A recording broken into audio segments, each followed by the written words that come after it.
Hey guys, welcome back. It's the Red Shadows Blu-ray Collection Part 4, and I just decided we're on a roll. I'll just get these knocked out today and get them all uploaded, hopefully all tonight, because I can do this in probably this video and one more video and be done. So, without further ado, let's just get started. We are in the R's next, and first movie up is Rango. Now, like in the last video I mentioned Will Ferrell as Megamind being one of those movies that I didn't mind owning where he was in it. Well, Rango is a really, really awesome Nickelodeon CG movie with Johnny Depp as the voice of the title character. And I'm not a big Johnny Depp fan, but I really enjoy this movie. Maybe it's just something about not having their face in the movie. Okay, up next is Red Dawn, and this is the remake from a couple years ago, which was actually pretty good. I enjoyed it. Not a big fan of remakes, but I probably have way too many remakes in my collection. Up next we have Red State, a very interesting Kevin Smith movie. Kind of hard to explain anything about this, so I'll just wait till the next time I get a chance to watch it and I can do a video on it. And next movie we have up here is Resident Evil. This is the first Resident Evil movie. Nice steelbook case, exclusive Walmart deal. I got a couple of these for relatively cheap. I'm thinking about $8 or $9 a piece. But before I show off the rest of them, I just want to say I'm not necessarily the biggest fan of the Resident Evil movie series, as much as I love Mila Jovovich and Michelle Rodriguez. I love the Resident Evil video games so much that the movies, they didn't quite live up to it. But since I was able to get some of these for cheap, I do have a few in my collection. Here's Resident Evil Apocalypse. I don't even remember if this is actually like the second movie in the... Because like I said, I've seen the first movie. I don't think I've even seen any of the rest of them. But there's Apocalypse. I need to probably look into that to see if I'm missing some. Maybe I skipped some. Here's Resident Evil Extinction. Once again, not one that I have seen. And then the last one that I have in my collection is not actually a part of the live-action movies. It's Resident Evil Degeneration. I know that there were two different CG movies that were done. I'd like to pick up the other one. I haven't watched either one of those either. Like I said, I'm super skeptical about any of those Resident Evil movies and whether or not they can live up to my expectations, in comparison to the games. All right, up next we have the Riddick Collection. And what this is Pitch Black and the Chronicles of Riddick. And also, those two movies are on Blu-ray, and then there's a DVD in here of the Chronicles of Riddick Dark Fury, which was an animated series that I've never watched. But I love the Riddick movies. Pitch Black was amazing. Chronicles of Riddick was almost as good. And then this is Riddick. This is the newer one that came out recently that, surprise, I haven't actually watched this one yet. But one of these days. And the next movie we have here is Rio, another CG animated kids movie that I really enjoyed. And I'm looking forward to someday hopefully getting to catch the sequel. But this is a really good movie. If you haven't seen it and you like any of the other stuff, the Shreks and Kung Fu Pandas and Megaminds and all that, you'd probably enjoy Rio. And then up next, as usual, we go from a cutesy, fun movie to kind of a dark and grim movie. This is The Road, based on a Cormac McCarthy book, which I've never read, but the movie kind of makes me want to read it, because the movie was amazing. Dark and like I said, grim, apocalyptic tale. It's just worth checking it out. Up next, I have a very interesting movie. I believe this is Robert Rodriguez's first or second movie ever, Road Racers. I believe that this was actually made for television. I don't know. Anyway, I remember seeing it on Amazon, and I think I read about it somewhere else, and I went to look for it on Amazon, and they had it, so I picked it up. I did watch it.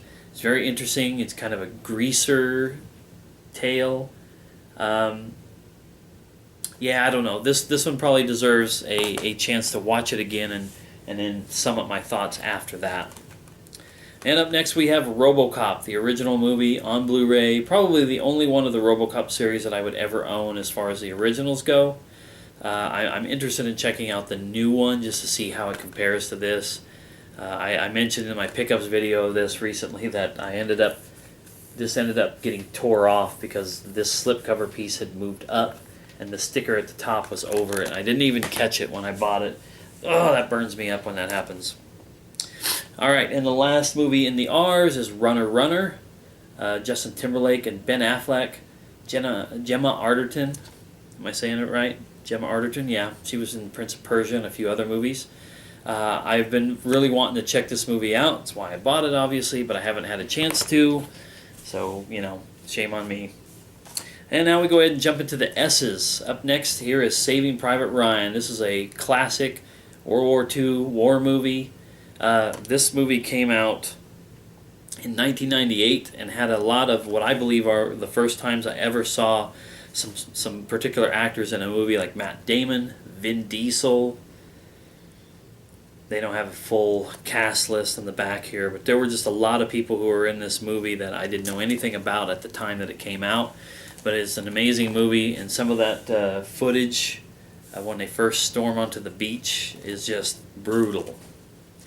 Up next we have Scott Pilgrim vs. the World. This is a really good movie, really awesome movie. It's kind of a, I hate to use the term hipster, but a lot of the people in it remind me of that hipster mentality.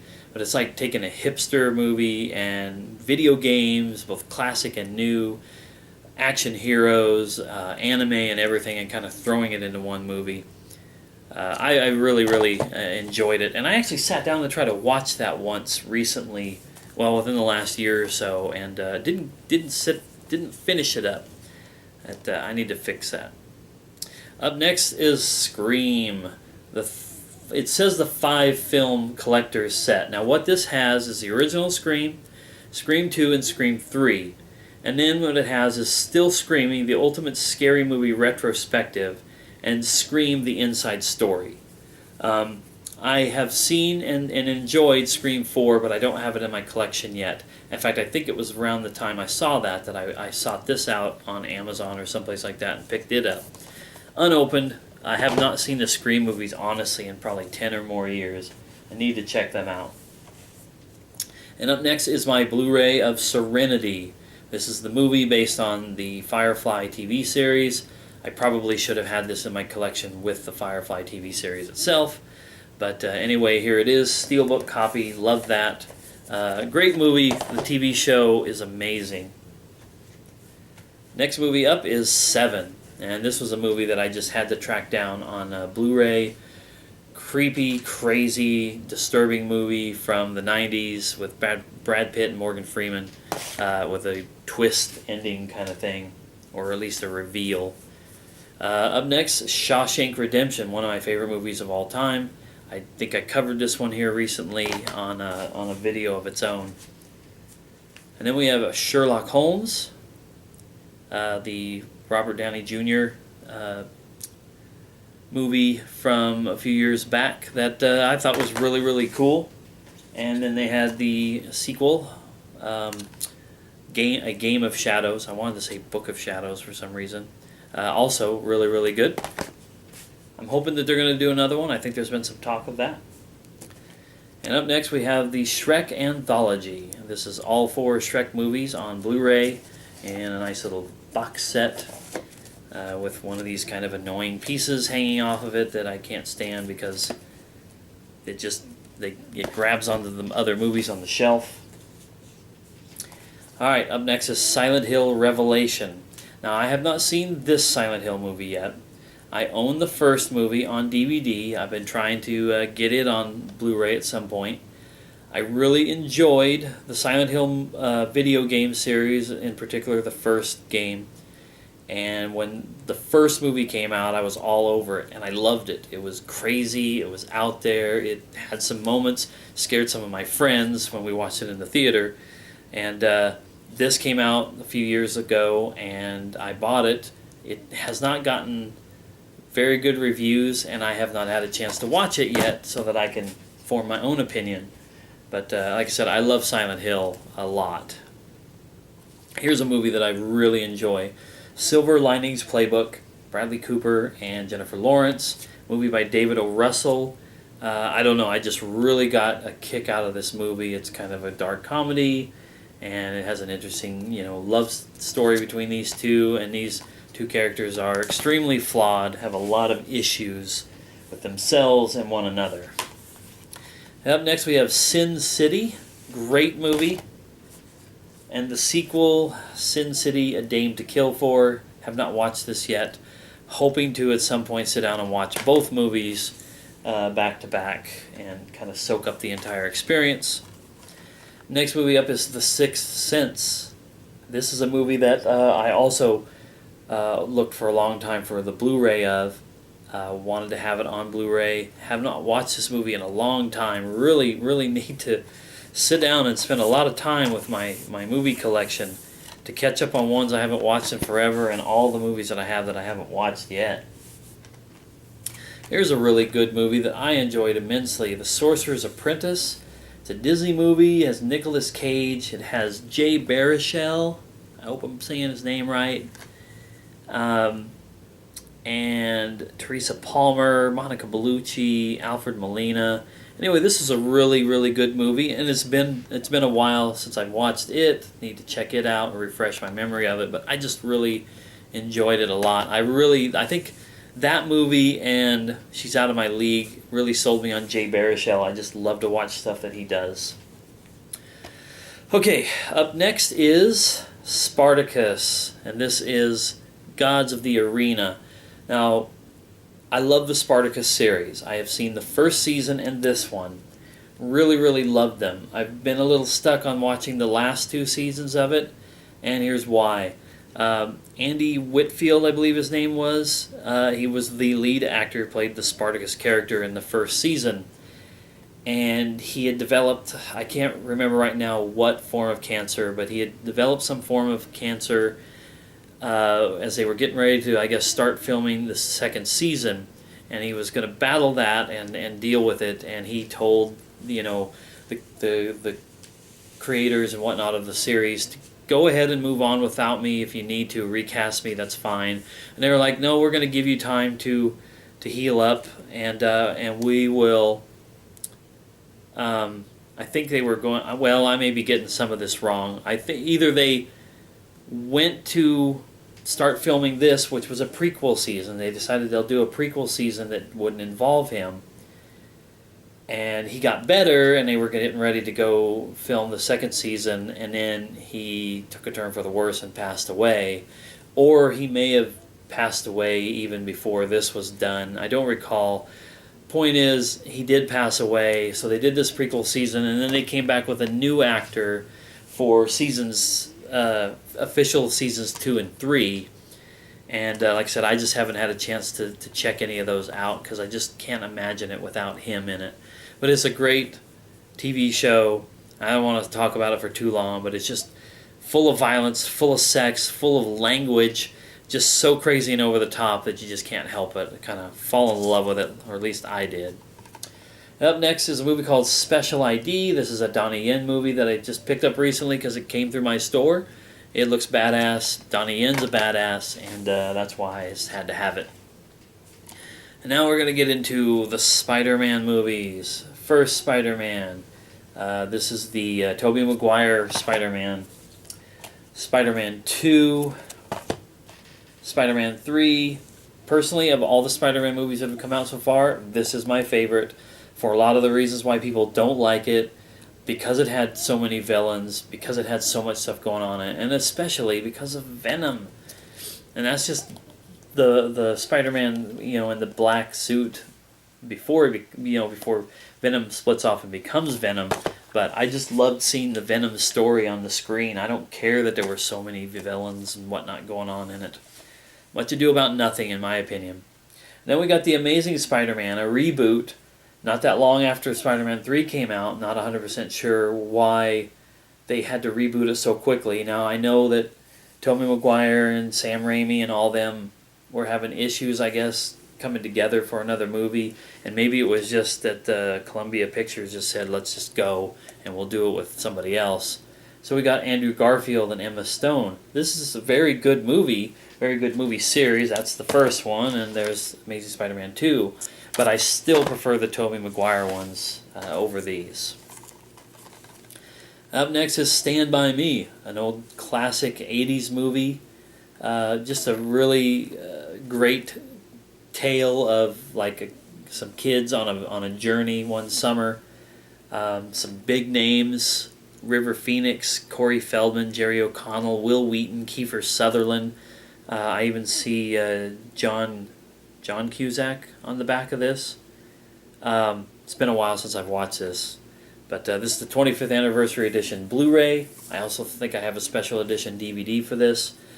And this is what blows me away, is that this was based on a Stephen King tale, turned into a great movie from my childhood.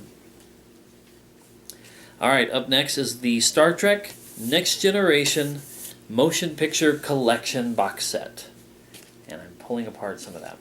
This has got Star Trek Generations, the crossover movie that had Captain Kirk meeting Captain Picard and the crew of the Next Generation show. And it has First Contact, my favorite of all the Next Generation movies, Insurrection, Nemesis, and then it has a last Blu-ray called Evolutions, which has 3 hours of all new special features and over 7 hours of previously released content.